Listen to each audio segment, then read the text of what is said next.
right, y'all. We have already started the conversation, and it's gone sideways about 50 times, so this should be a good one. So welcome to the Youth Ministry Podcast, where we do silly things and we talk about Jesus because, well, we're silly and we love Jesus. So I think that's pretty accurate. It's the tastiest podcast around. So tasty.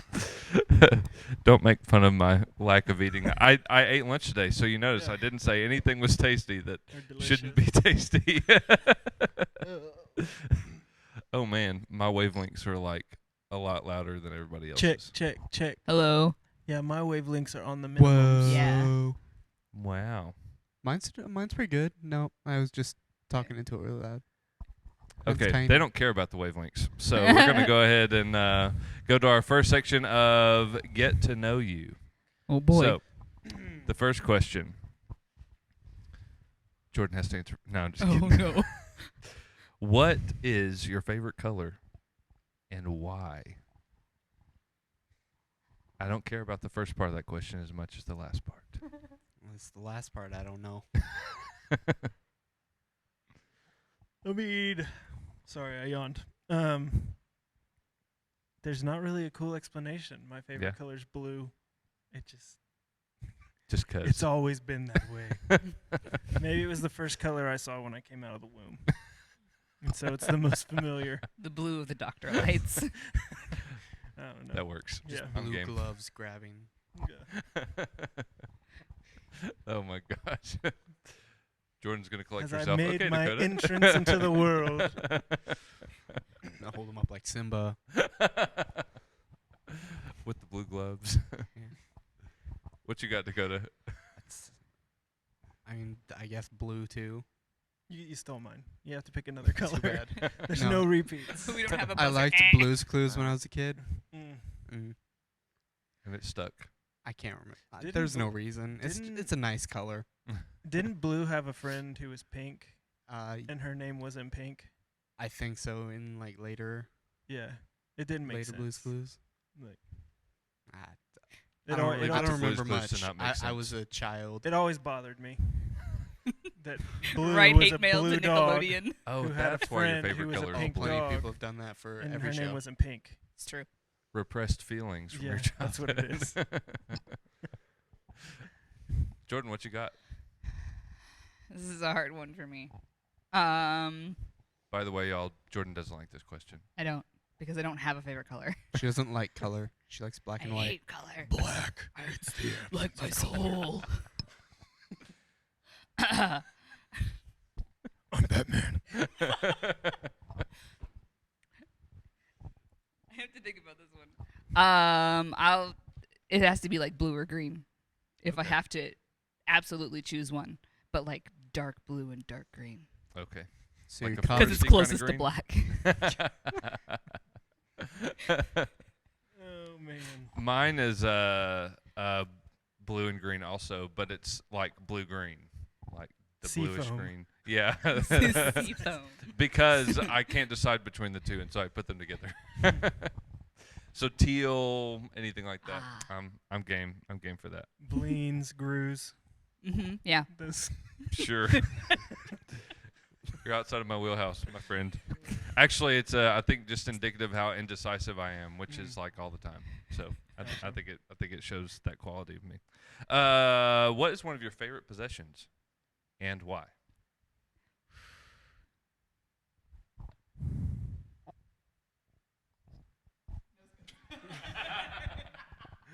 You, Andrew. I'll go first. From what I can remember of what the dumb things I own, I like my fuzzy Viking helmet, which That's isn't even a awesome. helmet. It's just a hat, but it's got horns, and it has like it's like the covers your ears, and it has the strings that come down, and at the end is a mace. Do you beat people with it Yes. occasionally? Oh, gosh. That's great. Jordan, you're up. Okay. I just recently bought a pillow. It's about this big. And it's a koala, but it's like a cartoon koala. Hmm. And for some reason, they added a strap on the back. I don't know why. but it was my first instinct to grab it and put it on my head like a mask. So That's why. it's super comfortable. I sleep with it every night. Not on my face. I was Face wondering. down.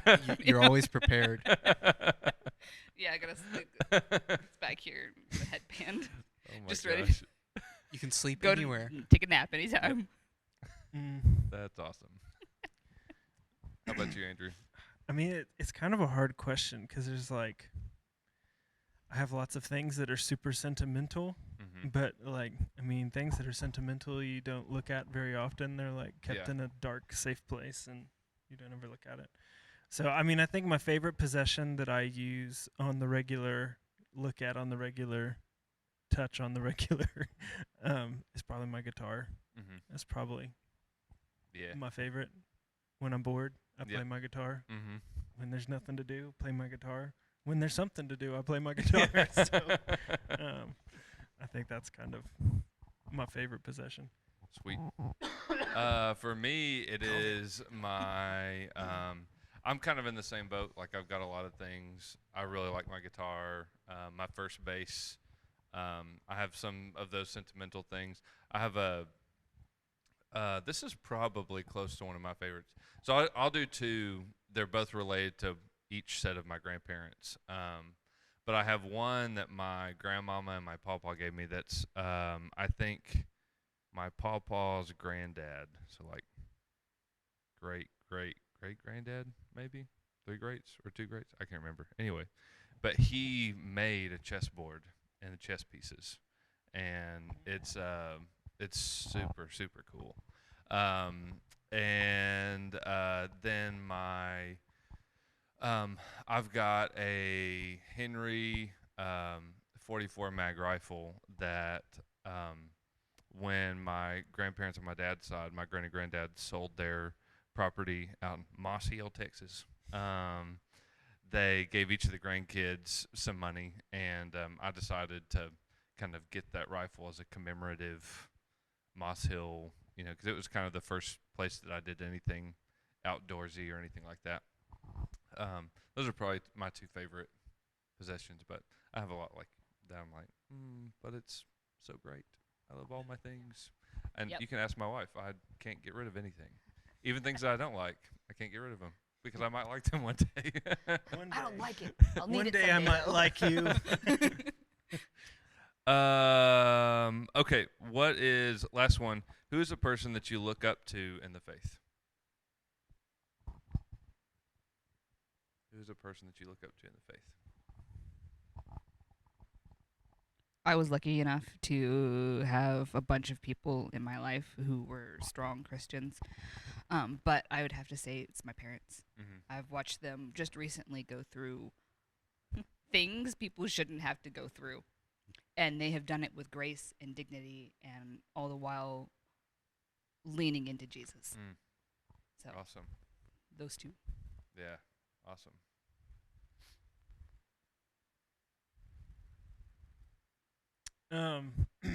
There's so many. Being a Christian is pretty cool, and so Christians do pretty cool things because God is cool. But I think probably somebody that I like to read about the most, and sayings and quotes from him Mm-hmm. impact me in a big way is probably like Dietrich Bonhoeffer. Yeah. Just because, one, it's really cool that he was like a pastor / a spy, and Right. but just that he he was kind of a big figure during Nazi Germany who opposed Mm-hmm. the Third Reich or whatever they called themselves, and was just very faithful to do mission work and outreach and preach the gospel in a dark time when a lot of people in his stature could have left and sought refuge somewhere else. He stayed, and I just, anytime he says a quote, it would, for the regular man, wouldn't mean much, but coming from someone like him with his Right. story, it's pretty cool. And I named my female cat after him, so Hey. I mean, Yeah, that works. yeah. Pretty important. But That's awesome. Yeah, same. Lots of people to look up to, but I guess I'd have to say probably my grandparents. Mm. They're lived next door to them my entire life, so Mhm. I've gotten to see them be faithful in what they do and not do anything extraordinary or Mhm. extraordinary or any other version of ordinary, Yeah. but they've always been faithful and Mhm. live That's a simple life. Yeah, I think my grandparents would definitely have to be in that category for me too. I think one person that outside of all of the ones that are very close to me, somebody that I kind of look up to in the faith world is Russell Moore. I really like him a lot. I like how he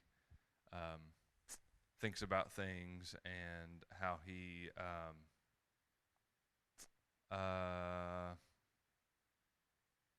I like his worldview and how he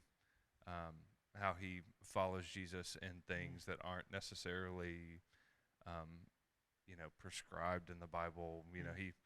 I feel like he does a good job of that, and I hope one day that I'm as well read as he is. Dude's read like everything, it seems like, at least. So he's one that I look up to for sure. Cool. Well, it's nice to get to know y'all a little bit more. We're gonna go to a discussion question, and we'll be back in just a little bit. See ya.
We're back.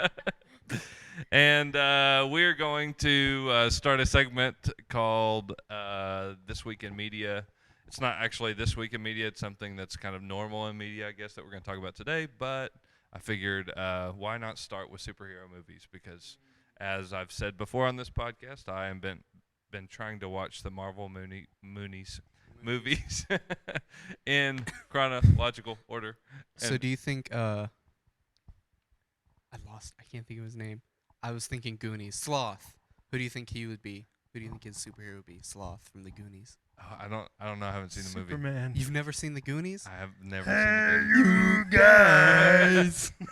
I probably know half of the quotes from it like that. Truffle shot. So you asked the question, who do you think he would be? I mean, the obvious one would be Hulk because he's strong. Yeah. But maybe Black Panther. I don't know. Ooh. Doesn't he wear a Superman shirt though? He does. He said Marvel. Now I'm thinking about only Marvel superheroes. DC is also in existence, They don't have great although movies. their movies are lesser. in Yeah, value just saying. and entertainment. So with that being said,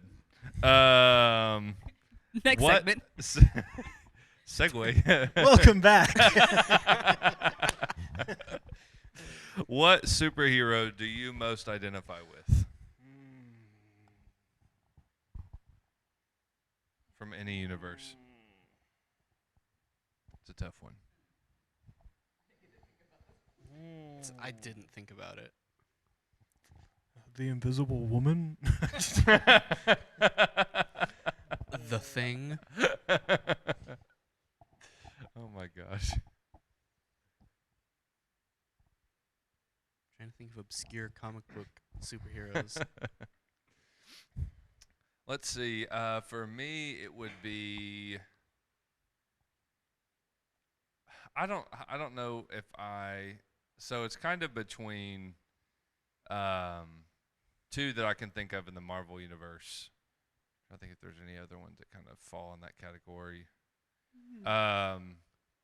One would be Captain America, because he's kind of got this. I'm a little bit of a blissfully hopeful person, and so I'm constantly late and constantly thinking that things are going to take less time than they do and all that stuff, and everybody laughs because they all know it's true, because I think of the best scenario and I hope for it until it doesn't happen. We experienced it moments ago. Yes, we did. Just before we started. And I think that so I kind of identify with Captain America in that way, that he's kind of got this sort of, it's more a sense of righteousness, but then he kind of finds himself conflicted in it sometimes, and that it's not this perfect righteousness. And the other one and this is more, I think I might just like him. I'm trying to think of his name now. Oh shoot. The bow and arrow guy. Hawkeye. Hawkeye. Yeah. Yeah, no one remembers him. Yeah. Poor Hawkeye. But I Shut kind your of mouth. I kind of identify with him in that regard, and that nobody remembers him, not because I feel like nobody remembers me, but because I like to be second. Like, he's in the superhero category, but he's not like one of the top ones, He's kind of in that second ring and I like to be in. That's kind of my happy place. And so I guess those are two that I identify with. How about y'all?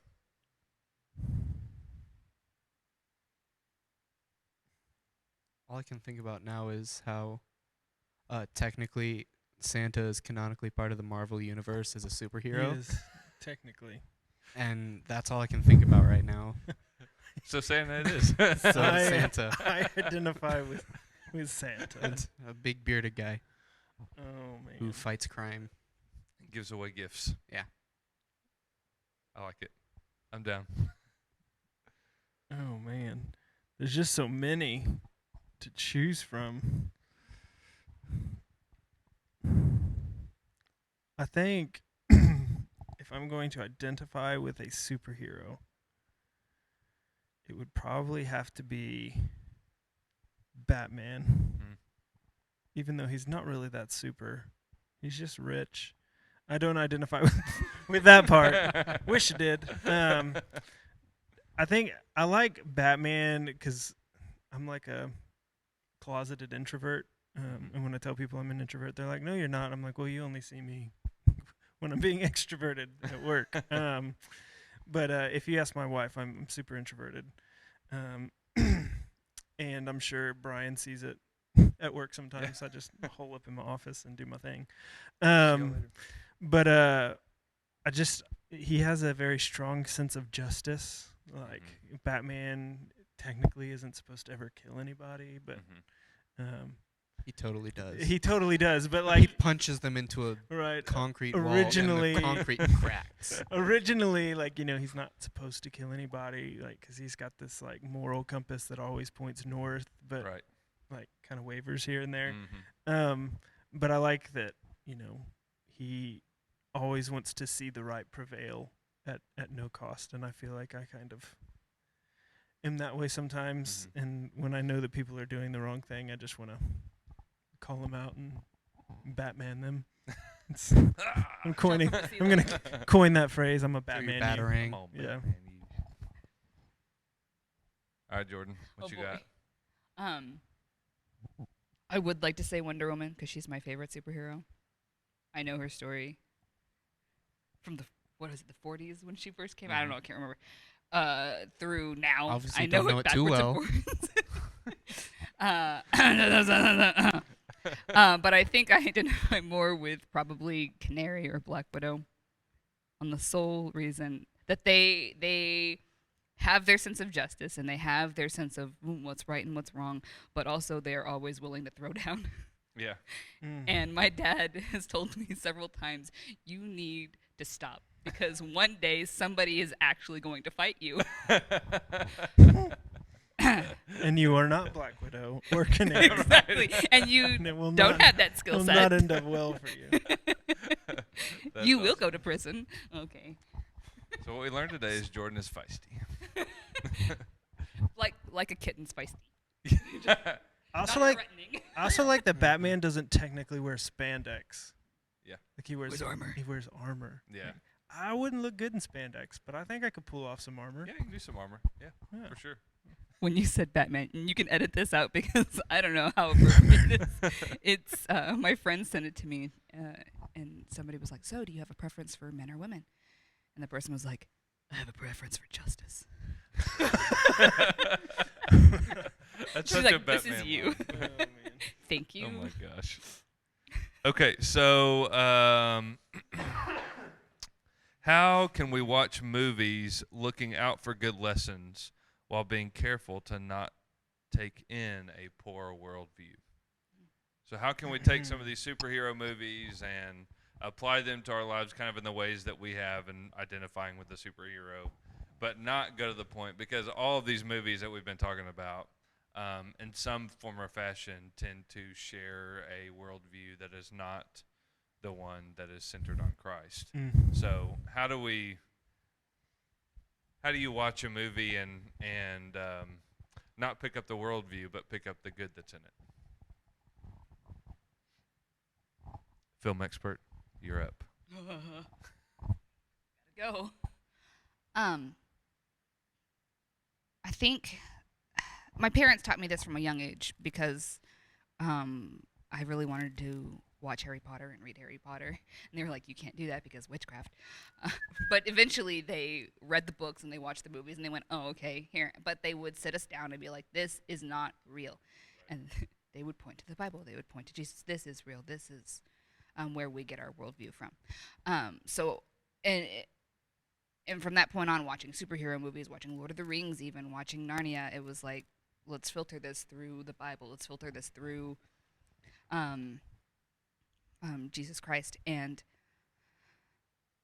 one of my favorite things about the Marvel Cinematic Universe is how faithful they were to Captain America. Yeah. In the fact that he has his sense of justice and he has his sense of right and wrong. And I got really upset when people were like, Captain America is a boring character. He's stupid. I don't like him. Because we like characters like Deadpool. We like that are characters. flawed and- Yeah, the morally gray characters. But Captain America is a morally good, lawfully good character. And he's awesome. He is so cool. And I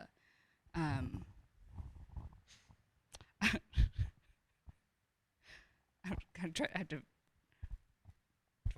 Focus. filter my words. I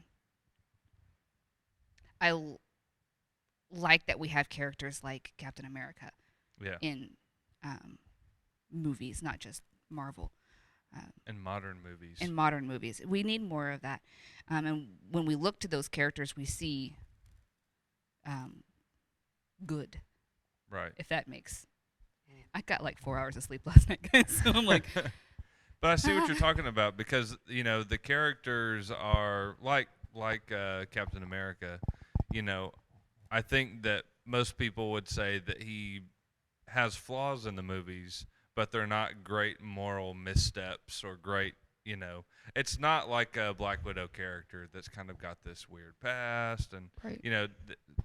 he has this sort of sense of hope that he can be a better version of himself, and all that kind of stuff, and he really kind of stays true to that. It's like a in his high moral character. standard that he weighs everything against. Right. Yeah. Right. And you're right. We do seem to be, as a society, infatuated with characters that kind of exemplify the moral duality that we want to live in. Where we are kind of where we say that we're good, but we don't really do good things. We hide those things, and so we want to kind of be both. And so we kind of maybe we like characters that are more both. Yeah. Were you gonna say something? Just kind of what Jordan was going in at first, just to remember that these, as much as they try to portray themselves as something that's real, Right. that it's not actual, this stuff isn't going on, there's not giant superhero battles in New York City destroying Right. half the city, Yeah. It's make believe as much as they want to try and pitch it as this is real. You Mhm. just got to remember that it's just make believe. Right. C.S. Lewis. Was it C.S. Lewis? Oh, I can't remember. I do this every time I quote this. Some really smart person said that fairy tales don't exist to convince us that dragons are real. They exist so that we know that they can be beaten. Which is why, nope, I didn't have anywhere I was going with that. I just wanted to throw that one out there. Yeah. There it is. And we need to put the text at the bottom, like quote C.S. Lewis ? Yeah. Anybody know? No, I think it's with all media, even if you look at with children's cartoons, the production company is pushing some agenda Oh, where yeah. they try to slide some Absolutely. agenda into everything. Yeah. But at the end of the day, what what always makes me laugh about Hollywood in general is there is you can tie Christian values, Christian morality, the story of Christ, really into any kind of story there is today, because the oldest story, the tale as old as time, so to speak, is the redemptive story of Jesus Christ. Like, Right.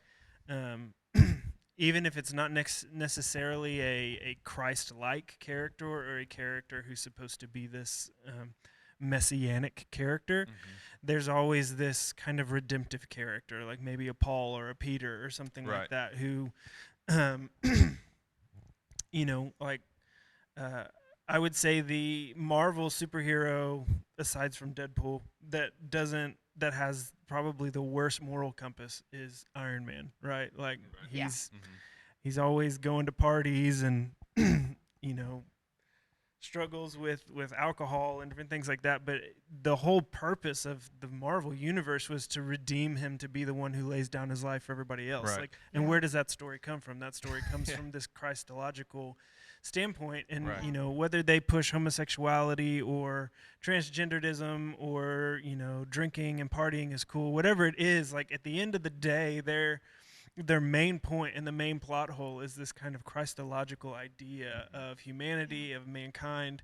And so not that you can use going to see a bad movie, I'm going to find the Christology in this movie, that's Right. not the example, but I think that there's always a redemptive property in these movies, even when if you look at chick flicks or comedies, different things, it's how somebody falls from grace and then they're brought back to their rightful place, their rightful standing, and it's good triumphing over evil. And I think we need to, we can always see that the world can't deny the moral absolute of righteousness and doing good.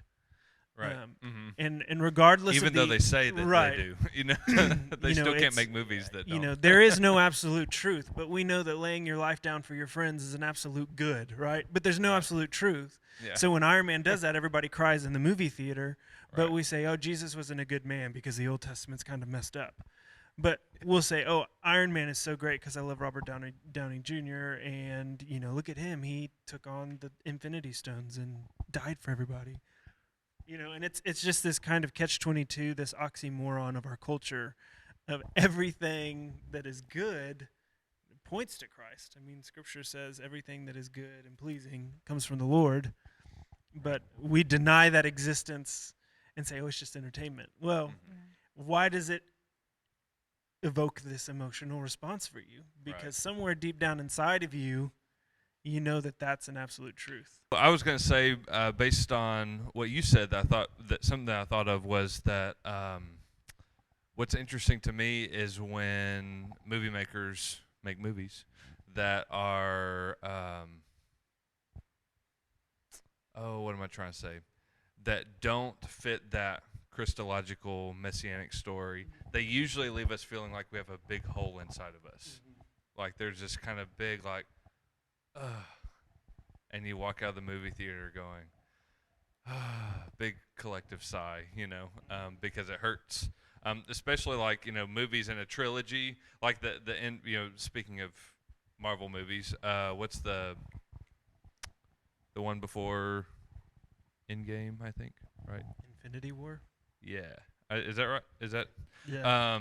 Infinity War, whenever the, people are whisked away. Mm-hmm. And then it's like, and the end, Yeah. You're like, my favorite superhero died. What's happening? What am I supposed to do? And so we kind of, we really have. So I think it's even the movies that don't fit that mold. They still bring out an emotive response that's in line with us being made by the same Creator who sent Jesus to die for us. Yeah. Y'all have anything else to throw in there? I mean, I totally agree with you. Like, and honestly, the movies that just flop, that aren't very good, it's because they don't always follow that. Sometimes they'll create a character that falls from grace and they never get redeemed, and people are like, well, what's the point of that? Right. Like, why wasn't there any redemption? Why didn't this person come out of it? And I think, we have these natural responses inside of us because of the Spirit of when life ends, there's this void because we want something else to happen. Right. I think you can say that I'm a really terrible person, but when everybody faded away in Infinity War, it didn't bother me that much because I knew they were going to bring him back. But it really wasn't until like Tom Holland Spider-Man was like, "Help me, Tony." I was like, "Don't die." But it's like you want them to come back because you don't want it to be the end. Right. And that's still this natural response to us of knowing there has to be something else. Right. Death can't be the end. Right. But we deny it so much, but we want so much for there to be something after death. And I think as believers, it should be an encouragement to us that people still, whether they completely deny it, they want it. Right. They want it, and you can speak to that part of them. Right. The Spirit is still working in people. But I really, with movies, it depends on what lens you come with. Right. Yeah, am I for going sure. to allow this movie to influence my worldview, or am I going to see this movie from my worldview? Am I going to be able to say, this is morally wrong, this is morally okay? I can still enjoy this movie, but I understand that just because this person that I look up to does these things doesn't mean it's okay. Right. I'm going to point to Supernatural real fast, even though they're not Marvel. That's fine. I used to be a huge fan of Supernatural. I loved Supernatural. I thought it was cool. It should have ended after season 5. That's a whole other conversation. But they started, after season 5, they started introducing angels and demons and heaven and hell and God and weird religious legends.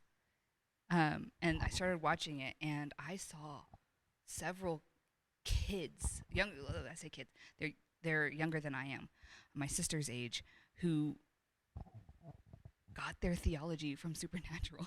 Oh, wow. And I sat there and I went, Ooh, yeah. huh? Yeah. How do you? Okay, that's all right. Mhm. I'm not gonna touch that with a 10-foot Right. stick. But that's I mean that is a reality that we have to go through. So one of the Mhm. things, so y'all know I've been kind of playing around with the Enneagram and learning a little bit about personality types and stuff like that. And I think that I'm a 2. And one of the things that they said in a book that I was listening to about 2s is that 2s have a hard time watching movies because they're generally empathetic people and they kind of put themselves in other people's shoes, and so they have a hard time like watching movies that are sad or emotionally difficult because they kind of put themselves in that, and they feel the things that the other people feel in the movie, even though none of it's real, you know. And I've noticed that about myself, but more related to worldview. That if I'm not careful when I'm watching a movie, I can allow a movie to inform how I see the world, and usually it's a specific angle of the world. It's biblical sexuality or non-biblical sexuality, or a kind of a theology of people, the value of people, or things like that. And so it really is. I mean, that's why we're having the conversation, because that really does happen. And I think it's important for our students to know that that can happen to you, and that's something that you need to be prepared for. I think, Andrew, you said it really well. The way that you're prepared for it is you have a firm biblical worldview, and you know where you get the answers from, because you can always go back to that. If you don't have a foundation, then your foundation is being built for you. Yeah. Because you're going to have one, and you're either going to allow media to build it for you, or you're going to allow the God of the universe to build it for you through His Word and through His Holy Spirit. Well, and the media is probably, I mean, it may be a stretch, but I think media in general, whether it's the internet, television, movies, music, normalizes sin for us. Sure. Yeah. And you can be on either side of that spectrum. It can normalize you in a good way of saying, okay, I realize that this exists. I don't have to be caught off guard by it, but because it's normalized in culture, I need to have a better understanding of where I am in my faith walk, in my worldview, to have intelligent, informed spiritual conversations with people and know how to lovingly approach those people, and not be on the other side where it's like, well, if everybody's doing it, it must be okay. Because it's just kind of funny. And Mom, if you're watching this, hi Mom. When my mom watches things, she gets frustrated when she sees certain types of lifestyles or certain types of things, and those things don't necessarily bother me when I see it, because it's normalized to me. But it doesn't mean that I like it any more than she does. Right. For her and her generation, that's not a normalized thing for them. And, the older generations always have a harder time accepting new social norms. But I think that we always need to try to fall on, a side of grace, but founded on biblical spiritual truth, and don't let media normalize and then change our worldview. Right. Because it's like, if we hyper expose them to it, then they won't see anything wrong with it. Because something that's foreign and new, change is different. We don't like change. I think that the media and the enemy uses media to say, let's make it a regular occurrence for them. And the more regular it is, they don't understand why it's wrong. And I think that's why we see a mass amount of teenagers who are rooted in the Word of God, who love Jesus, who are passionate about sharing the gospel, don't understand why homosexuality is wrong. Yeah. And they're like, I just don't get it. Yeah. I don't understand. It's a disconnect because you've allowed the media and Hollywood to tell you this is a normalized lifestyle. There's nothing wrong with it. And because that conflicts so much with your spirituality, you just don't want to address it.